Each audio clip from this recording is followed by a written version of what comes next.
I had money, I had cars, I had bikes. I made $1.23 million in a year. I had a supplier. We were meant to do a $20 million drug deal. When we started driving, he looked a bit suspicious, but I didn't really take notice. My son gets out of the car, says goodbye to him, and while he said goodbye, he put the gun in his chest, boom, shot my son. Pulled my son in the car, he said, Papa. And then I looked at him, he pointed the gun at me, and I went like that, put my foot on the thing, boom, boom, boom, boom, bah, bah, bah, bah, shot me. From the hospital prison, they took the mainstream prison, high security, Yatla prison. They put me in punishment within the jail. That I was reading the Quran and I was reading Surah Al Imran. Every soul shall taste death with Allah's leave, and everything is written. When I got to the point where everything is written, the heaviness on my shoulder was gone within seconds. I was so happy.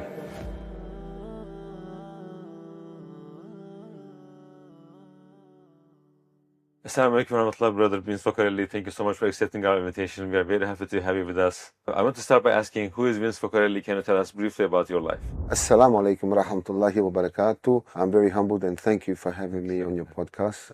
I was born in Italy, in a city called Salerno. So when I was 6 years old, I did my first hijrah in my life. From Italy to Australia, to South Australia, Adelaide. I was a gangster since I was 14 years old. I mixed with the best of the best. When I say the best of the best, bosses of nightclubs and everything else. I've been involved in the gang world and deep into it to the point where I became the boss of a state of the most notorious criminal bikie group in Australia. I was a criminal for many, many, many years, up to the point where my stepson died in my arms. So after that, I embraced Islam. So how was your life before Islam in regards to faith? What were you believing in? I was a Roman Catholic. I always believed in God. Even in prison, I prayed. I did my cross and I prayed. We would wear crosses. Even the mafia are very religious, believe it or not. You know, they'll go to see the priest at times to confess. Some have the guilt. But we had the best of both worlds.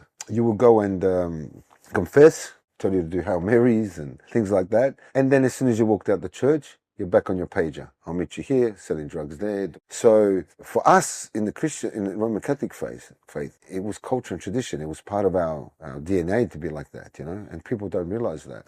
We were made to believe that if we go see the priest near the door, he opens up the little window, say, Father, I've sinned. I've shot a man. I didn't kill him. I've sold drugs. I want to change, but, I've done this and that. My son, thank you for coming. Jesus loves you. Do me 15 Hail Marys, do that. And sometimes you put charity in the box and you're done. That easy. And you thought you're forgiven? Yes. Right? We were made to believe that, yes. How was your life before Islam? The environments you were in, your habits, your interests? What were your days like? As an Italian, you grow up knowing that the mafia runs the world. Now, as an Italian, I'm patriotic. So we put our ring on our fingers. We're part of the mafia. The Italians are part of the mafia.